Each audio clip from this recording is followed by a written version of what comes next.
CTET का जो notification है वो आउट हो चुका है। और जैसा कि आपको पता ही है, जो बीएड वाले हैं वो पीआरटी यानी प्राइमरी से बाहर हो चुके हैं। तो अब बात ये है कि बीएड वाले कौन सा सीटेट करें और उस सीटेट का करने के बाद कहाँ पे उनकी जॉब लगेगी, कहाँ कहाँ उनके पास जॉब की अपॉर्चुनिटी है। आज हम इन सब चीज़ों पे चर्चा करेंगे, क्योंकि होता क्या है, कई बार बच्चे दोनों अप्लाई कर देते हैं, पेपर भी हो जा रहे हैं, लेकिन जो मेन चीज़ है जो आपके जॉब में काम आएगा वो आपका पेपर सेकंड है, ना कि फर्स्ट, अगर आपने बीएड किया हुआ है।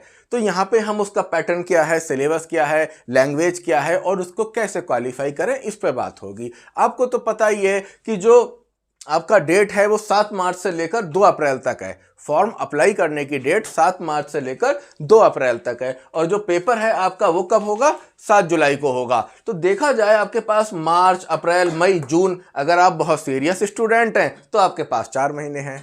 4 तो नहीं, 3.5 महीने हैं। लेकिन अगर आप शुद्ध रूप से देखा जाए तो आपके पास 3 महीने, कहने का मतलब 90 दिन बचे हैं। आपको 90 दिन के अंदर ही तैयारी करना है और सीटेट को क्वालिफाई करना है। ये सीटेट करते ही जो आगे सामने जॉब खड़ी होगी वो आपकी कौन सी होगी, EMRS, एकलव्य आदर्श आवासीय विद्यालय की जॉब होगी। ठीक है, तो इस तरीके से करना क्या है आपको, इसको किस तरीके से, इसका पैटर्न है, इस पैटर्न को समझना है।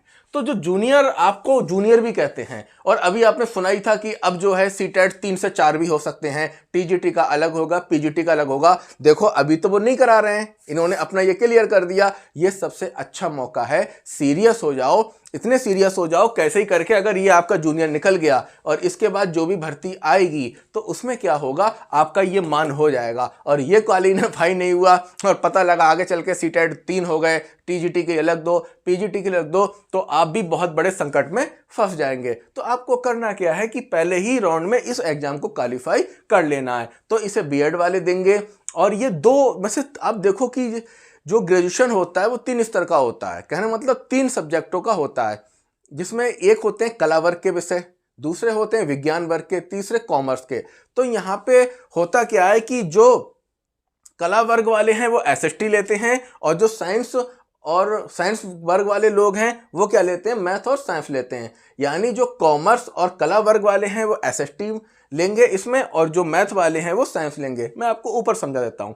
विषय का मतलब होता है आपके कौन से विषय आएंगे। तो इसमें 1, 2, 3 और 4 विषय आएंगे। कितने आएंगे, 4 विषय आएंगे।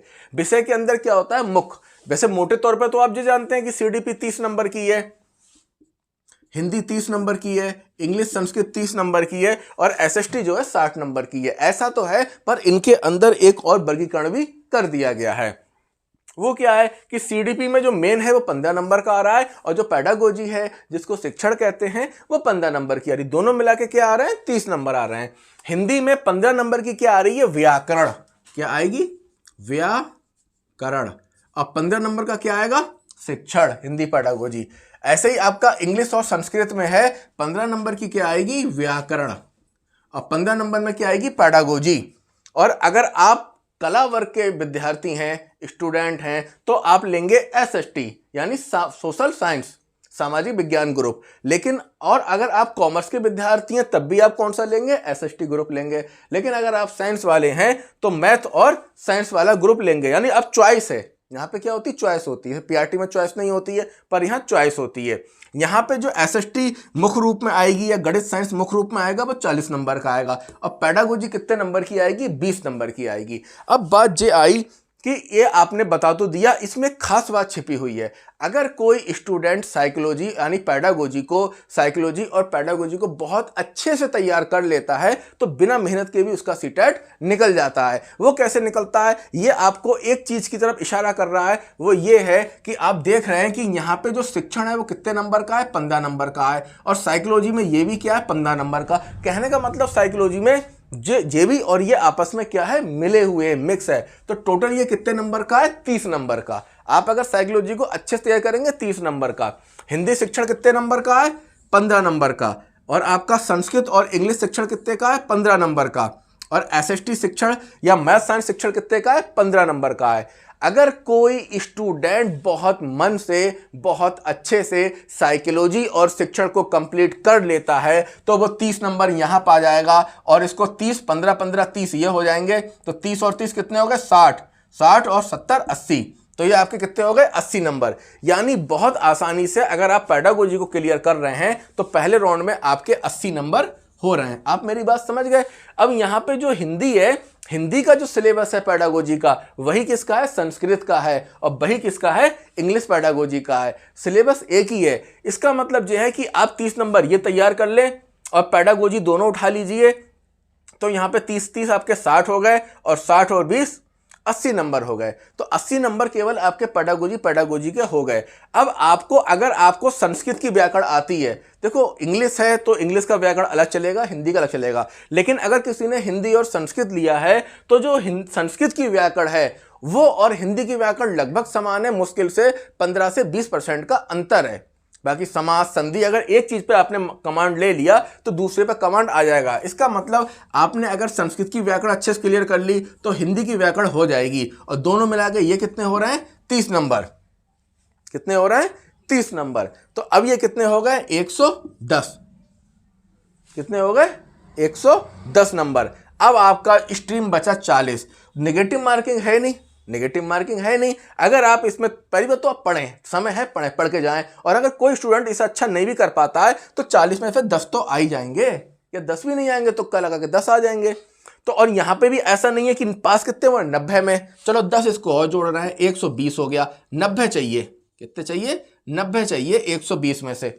और नंबर कितने, 150 में से कितने चाहिए आपको, 150 में से 90 चाहिए, और नंबर हो रहे हैं आपके 120। तो काट पीट के 100 भी आ गए, 95 भी आ गए, तब भी आपका क्वालिफाई हो जाएगा। कहने का मतलब ये है कि आप अगर कंफ्यूजन की स्थिति में है लैंग्वेज को लेके, मैं आपकी एक प्रॉब्लम सॉल्व कर दूं। लैंग्वेज को लेके लोगों में बहुत डाउट होता है कि हिंदी लें, इंग्लिश लें या संस्कृत लें, इंग्लिश लें या संस्कृत लें। तो मैं यही कहूँगा कि अगर इंग्लिश बेहतर है और सब्जेक्ट है तो आप इसको लैंग्वेज में इंग्लिश ले लीजिए। लेकिन अगर इंग्लिश अच्छी नहीं है तो आप क्या करिए, हिंदी और संस्कृत ले लीजिए। क्या ले लीजिए, हिंदी और संस्कृत। जो पेडागोजी हिंदी की है वही संस्कृत की है, जो व्याकरण संस्कृत का है थोड़ा परिवर्तन करके हिंदी का है। एक आपको यहाँ थोड़ा सा राहत मिल जाएगी। दूसरी बात, संस्कृत से घबराइए मत। आप कहते हैं कैसे बनेगा, कैसे क्वेश्चन बनेंगे, संस्कृत पढ़ना नहीं आती है, समझ में नहीं आती है। ध्यान से आप पेपर देखिए कि संस्कृत में का, की, के, ना, नी, ने, रा, री, रे इनको हटा दिया जाता है, और हिंदी में ये होते हैं। तो आपको थोड़ा सा लॉजिक लगा के बहुत आसानी से आप उसको समझ सकते हो। और तुम्हें तो जान के आश्चर्य होगा, धोखा तो तुम्हारे साथ पहले भी हो चुका है कि लैंग्वेज के नाम पे, हिंदी भाषा के नाम पे तुमको संस्कृत परोस दी गई। कहने का मतलब ये है कि जो ये CBSE का आपका जो पेपर होता है CTET, तो ये जो CTET होता है पेपर, इसकी भाषा, जो CBSE के स्कूल होते हैं उनमें जो पात्रता परीक्षा होती है वो CTET होती है। तो ये जो हिंदी वाला वर्जन पेपर का आता है ये शुद्ध संस्कृत होती है। कौन सी होती है, शुद्ध संस्कृत। क्योंकि ये 80% शब्द जो हिंदी में है, जो शुद्ध हिंदी है, उसमें संस्कृत के लिए गए। तो यहाँ क्या करते हैं, का, की, के साथ जो आप पेपर की भाषा देते हो वो हिंदी कहाँ होती है, आप खुद बताओ, ये हिंदी कहाँ होती है, ये क्या होती है, संस्कृत होती है। जैसे उन्होंने कहते हैं अधिसंज्ञानात्मक, तो ये कोई हिंदी का वर्ड कोई ना है, ये तो संस्कृत का ही वर्ड है। विश्लेषणात्मक, तो ये सब क्या है, संस्कृत के वर्ड है। तो हिंदी संस्कृत के रूप में तो है ही, बोलते हैं हिंदी में पेपर आ रहा है, पर उसमें वर्ड इतने कठिन कर दिए गए, इतने कठिन कर दिए गए कि वो सारे संस्कृत के ही वर्ड उठा के रख दिए गए हैं। तो आपको करना क्या है, CDP पे कमांड बनाना है बहुत अच्छे से। इसके बाद आपको एकदम इधर नहीं टूटना है, फिर हिंदी की पेडागोजी पे कमांड बनाना जो मिलती जुलती है साइकोलॉजी पे, और इसके बाद संस्कृत की या इंग्लिश की पेडागोजी, और सीधे ये वाली पेडागोजी। 80 नंबर आपके ये हो जाएंगे। फिर दोनों का व्याकरण पकड़ लीजिए। अगर इंग्लिश नहीं आती तो आप संस्कृत ले लीजिए, कोई ऐसी समस्या नहीं है, अच्छे नंबर आएंगे। और इसके बाद आपका अपना विषय जो आप अब तक पढ़ के आए। तो इस प्रकार से आपका क्या होता है, जूनियर का CTET होता है। जो लोग मैथ साइंस लेते हैं तो यहाँ 40 नंबर की मैथ साइंस हो जाती है। ठीक है, मैंने आपको बताया था पहली वाली वीडियो में भी कि वो क्या चाहते हैं, कोठरिया वाले जो भी लोग हैं वो ये चाहते हैं कि आपको साइकोलॉजी आनी चाहिए, आपको भाषा आनी चाहिए और आपको विषय आना चाहिए। इतनी सी तो बात ही है। तो अब बात ये आई कि सर ठीक है, नोटिफिकेशन आ गया है, आउट हो गया है, अब हम तैयारी कैसे शुरू करें, अब हम तैयारी कैसे शुरू करें।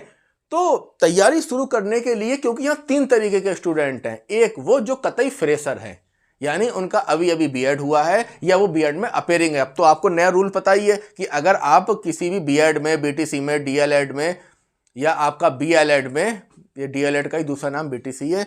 अगर इसमें आप अपेयरिंग हैं, यानी आपको पहला ही साल हुआ है या पहला ही सेमेस्टर है, तो आप सीटेट का एग्जाम दे सकते हैं। तो करना क्या है कि अगर आप अपेयरिंग है, फ्रेशर हैं, तो वो स्टूडेंट है तैयारी के लिए। दूसरे वो स्टूडेंट है जो कई साल से तैयारी कर रहे हैं पर उनका क्वालिफाई नहीं हो रहा है। तीसरे वो हैं कि जिनका क्वालिफाई तो हो गया है लेकिन उनके 90 नंबर नहीं आए। जैसे अभी डीएसएसबी टीजीटी की भर्ती आई थी तो वहाँ प्रॉब्लम क्या आई थी, बहुत तैयारी करने वाले लोग थे लेकिन सीटेट में उनके नंबर कितने थे, 85 थे, 89 थे, यानी 90 में 1 नंबर कम था। तो उनका फॉर्म टीजीटी डीएसएसबी में DSSB में नहीं पढ़ पाया। तो इसलिए जिन लोगों के 90 से कम नंबर हैं सीटेट में, उनको भी देना पड़ेगा। तो यहाँ पे मैं आपको सबसे सरल तरीका बताऊंगा किस तरीके से करा जाएगा। लेकिन यहाँ पे एक बात और है, जो जॉब वाले लोग हैं या हाउस वाइफ हैं उनके लिए एक अलग वीडियो बनाई जाएगी, एक अलग तरीका है, क्योंकि उनको वर्क बहुत होता है, घर के काम बहुत होते हैं। तो इसलिए आप लोगों के पास पूरा समय है, आप लग के पढ़ाई कर सकते हैं, चीज़ों को तैयार कर सकते हैं। तो आपके लिए ये तरीका है कि कैसे करके हम तैयारी करें, शुरुआत कैसे करें। तो देखिए होता क्या है, सीटेट के एग्जाम में हमें भी कई साल हो गए हैं ऑफलाइन पढ़ाते पढ़ाते, तो वहाँ पे जो सबसे बड़ी समस्या आती है वो आती है पैटर्न को समझना। क्या समझना? पैटर्न को। तो पैटर्न मैंने आपको समझा दिया। पहली चीज़ क्या होती है? पैटर्न। और उससे पहले क्या है कि आप थोड़ा सीरियस हो जाइए। सीरियस क्या हो जाइए? एग्जाम को लेके, क्योंकि अभी तो आपका 2 ही एग्जाम हो रहे हैं, एक प्राइमरी का, एक जूनियर का। और आप टीजीटी करो या ऊपर इससे करो तो वहां पे टीजीटी वाला आपका काम आ जाएगा, यानी सीटेट जूनियर का जो है वो टीजीटी लेवल पे काम आ जाएगा अगर आप सीटेट जूनियर क्वालिफाई हैं। आगे चल के क्या होता है कि अगर उन्होंने 4 कर दिए सीटेट या 3 कर दिए तो सिलेबस बदल जाएंगे और मामला बहुत टफ हो जाएगा। जैसा कि आपको पता है एक आध ग्रुप कोई ना है जो काम कर रहे हैं इस पे।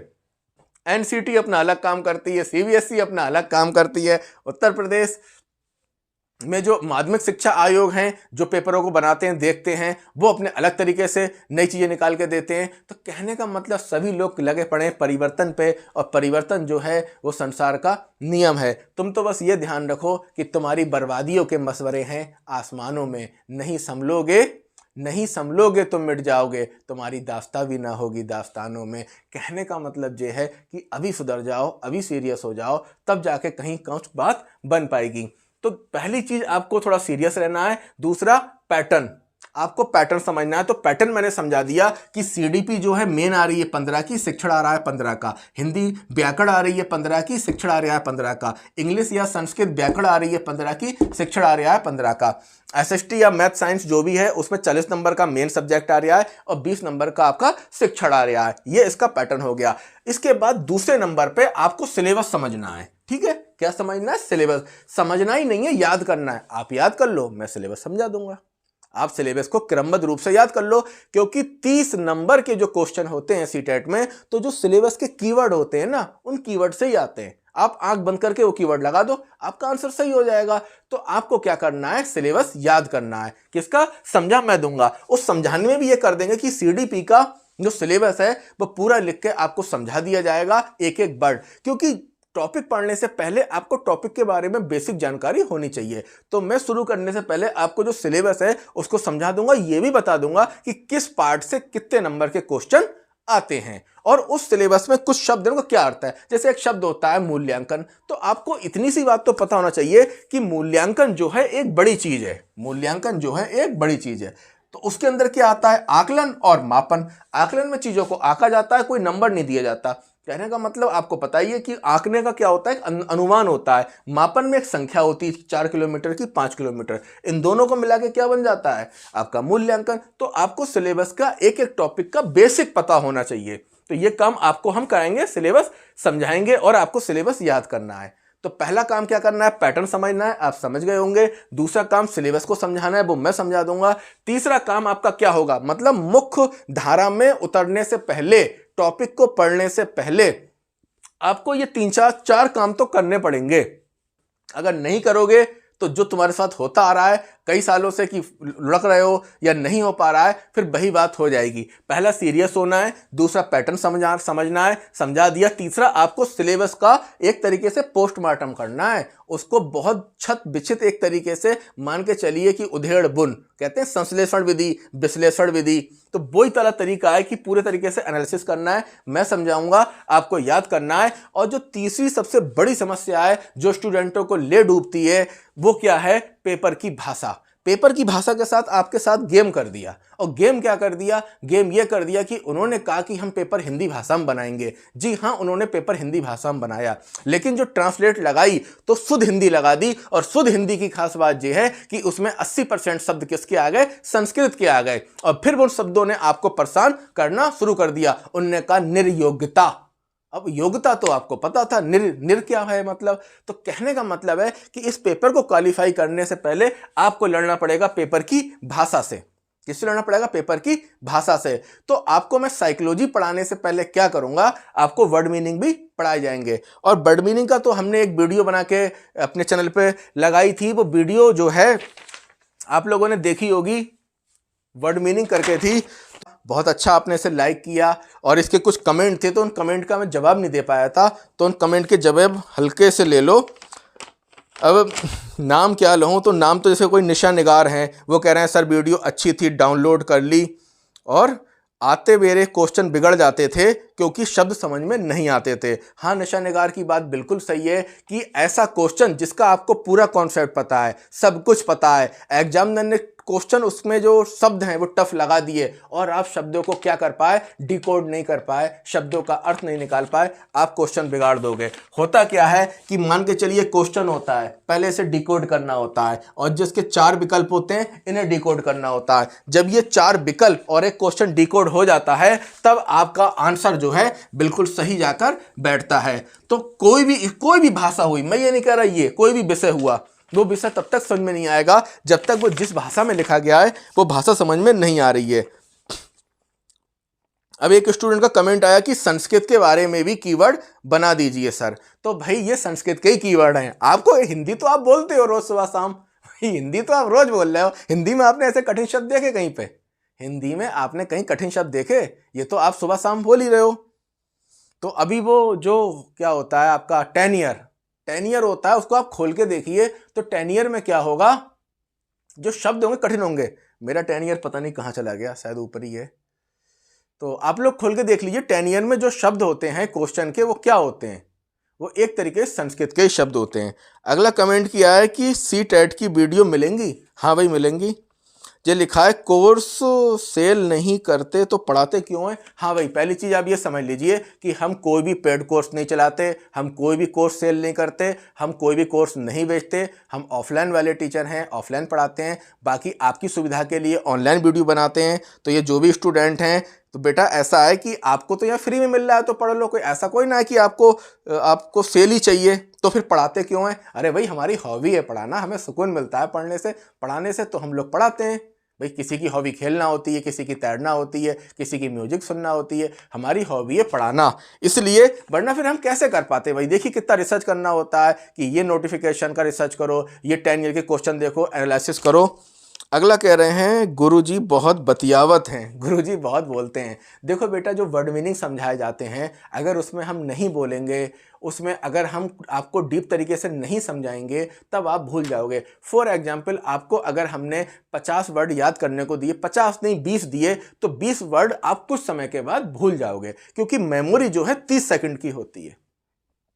आपको पता है मेमोरी 30 सेकंड की होती है। अगर आप लोग मेमोरी के बारे में जानना चाहते हैं कि याद कैसे रखें, कैसे भूल जाते हैं, कैसे याद होगा, तो आप कमेंट करके बता देना। मैं आपकी एक वीडियो मेमोरी पे बना दूंगा साइकोलॉजिकल तरीके से, जो कि साइकोलॉजी में मेमोरी के बारे में बताया गया है। तो बतियाने का भाई ये है, जैसे कोई भी शब्द है, तो उस शब्द में जैसे एक शब्द है समावेशी। क्या लिखा है? समावेशी। तो अब इसको हम सीधे बता दें कि जिसमें सभी बच्चे शामिल हों और आगे बढ़ जाएं, ज़्यादा हम ना बतियाएं, तो क्या प्रॉब्लम होगी? ये अर्थ आप कुछ समय के बाद भूल जाओगे। अब बतियाने से क्या होता है, अधिक बोलने से क्या होता है कि वो आपके दिमाग में छप जाता है एक इमेज के रूप में, और जब वो छप जाता है फिर आप उसे कभी नहीं भूलते। अब इसी शब्द को मैं समझाता हूं, समावेशी। आपके पिताजी ने क्या करा कि फ्रूट लिया है, कई फ्रूट लिया है, एप्पल लिया है, बनाना लिया है, ठीक है, और भी कई फ्रूट लिया है, और कहा कि इन सब फ्रूटों का समावेश एक बड़े बर्तन में कर दो। मतलब सभी फ्रूट जो थे, फल थे, उनका समावेश एक बर्तन में कर दो, तो वो क्या हो गए, समावेशी। पर शिक्षा के अर्थ में जो समावेशी का मतलब होता है वो होता है ऐसे बच्चे जो दिव्यांग हैं, ऐसे बच्चे जो तेज बुद्धि के हैं, विशिष्ट हैं, ऐसे जो औसत हैं, या जो कम बुद्धि वाले बच्चे हैं, और इस तरीके से सामान्य, असामान्य, विशिष्ट बुद्धि जो सारे बच्चे हैं उनको एक ही छत के नीचे जो पढ़ाया जाता है तो उसे समावेशी कहते हैं। तो बेटा जब हमने इतना बोला तभी आपको कॉन्सेप्ट क्लियर हुआ। कहो तो हम तो कतई नहीं, मतलब ही क्या, ऐसे ही समझा दो, तो बतियाना जरूरी होता है तभी आपको समझ में आती है। साइकोलॉजी ऐसा विषय है, बिना बतियाए बात नहीं बनती। अब ये कह रहे हैं कि और बना दीजिए, चलो मिलेगा। तो कुल मिला के कोई भी समस्या आए करे तो आप कमेंट कर सकते हैं, आपके कमेंट का समाधान किया जाएगा। तो आपको अब करना क्या है कि यहाँ पे मान के चलिए कि आपको पेपर की भाषा समझना है, तो इसके लिए आपको वर्ड मीनिंग याद करना पड़ेंगे, और इनकी संख्या ज़्यादा नहीं है, मुश्किल से 200 से 300 के वर्ड मीनिंग ऐसे हैं कि जो आपको याद होने ही चाहिए। अगर वो 300 वर्ड मीनिंग याद हो गए साइकोलॉजी के, तो ना तो क्वेश्चन आपका भाषा में बिगड़ेगा, और ना ही क्वेश्चन आपका पेडागोजी में बिगड़ेगा, और ना ही साइकोलॉजी बिगड़ेगा। तो मैं भी क्या करूंगा, आपको साइकोलॉजी पढ़ाने से पहले ये वर्ड मीनिंग तैयार कराने पड़ेंगे, क्योंकि एक वीडियो हमने बनाई थी तो उसमें काफ़ी लोगों को बेनिफिट हुआ और आपको समझ में भी आई, आपने कमेंट भी किए। तो इस तरीके से आपको साइकोलॉजी शुरू कराने से पहले आपको इसकी शब्दावली तैयार कराना पड़ेगी, और जब शब्दावली तैयार होगी तब आपको साइकोलॉजी अच्छे समझ में आएगी, वरना नहीं आएगी। तो फिर समझ लीजिए क्या करना है, पहले पैटर्न तैयार करना है, फिर सिर्फ समझना है, इसके बाद पेपर की भाषा को समझने के लिए हम वर्ड मीनिंग याद करेंगे। इसके बाद हम CDP। अभी एक कमेंट आया था कि आप जुलाई में ही पूरा करा दीजिए, उसमें पता नहीं क्या कहा था कि इसी महीने पूरा करा दीजिए। कोई नहीं, बिल्कुल पूरा होगा, विधिवत रूप से कहानी चलेगी आगे। तो पहले राउंड में हम पढ़ेंगे CTET, मैं आपको पढ़ाऊंगा CDP, और CDP पढ़ाने से पहले आपको वर्ड मीनिंग की 1-2 क्लास में वर्ड मीनिंग खत्म कर दिए जाएंगे। इसके बाद दूसरे नंबर पे हम पढ़ेंगे शिक्षण। क्या पढ़ेंगे, शिक्षण। अब CDP कितने नंबर की आ रही है, 15, मान के चलिए मोटे तौर पे 30 नंबर की, और अगर इसको शिक्षण में मिला दिया जाए, पेडागोजी मिला दिया जाए, तो ये अपने आप हो जाती है 110 नंबर की। चलो हम इसको शिक्षण और CDP मिक्स कर दे रहे हैं, यानी टीचिंग और CDP मिला के आपका कितना हो रहा है, 110 तो यही हो रहा है। और इस 110 को कंट्रोल लेने के लिए आपको वर्ड मीनिंग तैयार होने चाहिए, वरना तो आप कॉन्सेप्ट कितना ही पढ़ लो, क्योंकि टीचर समझाने खड़ा होता है कॉन्सेप्ट, वो तो अपनी भाषा में समझा देता है, और कई बार तो आपको आपकी भाषा में समझा देता है, लेकिन जब परीक्षा में क्वेश्चन आता है वो आपकी भाषा में नहीं आता, वो कठिन वर्डों के रूप में आता है। जब कठिन शब्द आपको समझ में आएंगे तभी आपका क्वेश्चन बन पाएगा। दूसरे नंबर पे आप अगर भाषा को लेकर कंफ्यूजन में इंग्लिश ले या संस्कृत ले, तो आप आंख बंद करके संस्कृत ले लीजिए, मैं आपको संस्कृत यहाँ पे पढ़ाऊंगा। क्या पढ़ाना है, संस्कृत। इसके बाद देखिए क्या है, हिंदी। इसके बाद क्या, हिंदी, और फिर क्या है, EVS। क्या है, EVS। तो यहाँ पे एक आपके 3 और 4, तो CDP, संस्कृत, हिंदी, EVS, और 5वें नंबर पे है SST। क्या है, SST। अब करना क्या है आपको कि एक 10 ईयर जो आपका ओल्ड क्वेश्चन पेपर है 10 ईयर वाला, वो खरीद लीजिए जूनियर का। क्या खरीद लीजिए, ओल्ड क्वेश्चन पेपर ले लीजिएगा, जिसमें 10 साल के पेपरों पर ध्यान रखना कि उसका जो पहला पेपर होना चाहिए वो 2023 का भी लास्ट में जो पेपर हुआ है वो होना चाहिए। कहीं ऐसा ना हुआ पुराना ले आए और बाद में आपको जो 2023 वाले हैं वो दोनों पेपर ना मिले, तो 2023 वाला पेपर उसके अंदर होना चाहिए। अब आपको क्या करना है और हमको क्या करना है, हम दोनों के काम अलग हैं, थोड़ा काम आपको भी करना है। देखिए ऐसा नहीं है कि हम आपको घोल के पिला देंगे, क्योंकि मैंने पहले ही बताया था कि शिक्षण में या टीचिंग में कोई किसी को कुछ सिखा नहीं देता, कुछ नहीं करता है। करते क्या है, मोटिवेट करते हैं, गाइड करते हैं, करना आपको होता है। ठीक है, ये रही एक लाइन। अब करना क्या है हमें, हम क्या करेंगे और आप क्या करेंगे। तो हम आपको यहां CDP शुरू करेंगे।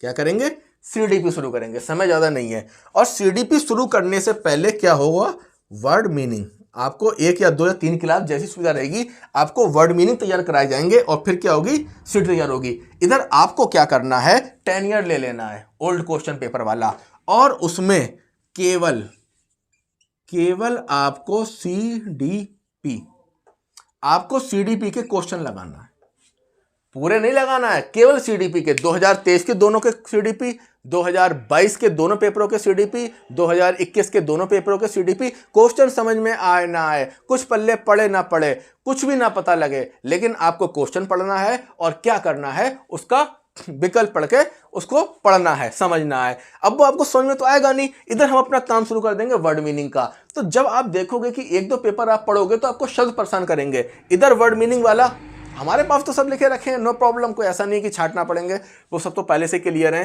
तो यहाँ पे क्या है कि इधर हम आपको शब्द पढ़ाएंगे, उधर आप जो पेपर लगाओगे तो शब्दों की भाषा में आपको जो प्रॉब्लम आ रही है वो सॉल्व होना शुरू हो जाएगी। दूसरा काम आपको क्या करना है कि अपने चैनल पे जो ये है आपका हिंदी पेडागोजी, इसकी वीडियो पड़ी हुई है, और आपकी किसकी पड़ी है, ये एसएसटी, ये वीडियो पड़ी हुई है। कहने का मतलब जो हिंदी भाषा है, जो लोग हिंदी लेंगे, हिंदी पेडागोजी, उसकी वीडियो चैनल पड़ी है, तो आप वहां पे सेल्फ से क्या कर सकते हैं, हिंदी की वीडियो देख सकते हैं। और इसके बाद सीडीपी के बाद आपको क्या पढ़ाया जाएगा, संस्कृत। और इसके अलावा जैसे जैसे हमारा काम आगे चलता रहेगा, फिर संस्कृत हो गया, हिंदी हो गया, ये सब चलेगा। और एक मैंने वीडियो जो प्राइमरी वाले हैं या डीएलएड वाले हैं, और जो प्राइमरी बेसिक में अप्लाई कर सकते हैं डीएलएड और बीएलएड वाले, उनके लिए वीडियो अलग बनाई है। अगर उससे संबंधित कोई जानकारी चाहिए तो वो दूसरी वीडियो है, उसमें जाके आप वहाँ पे देख सकते हैं। और कोई भी समस्या आपको सीटेट करने में है, कोई भी प्रॉब्लम है, तो आप कमेंट करके बताइए, आपकी समस्या का समाधान करा जाएगा।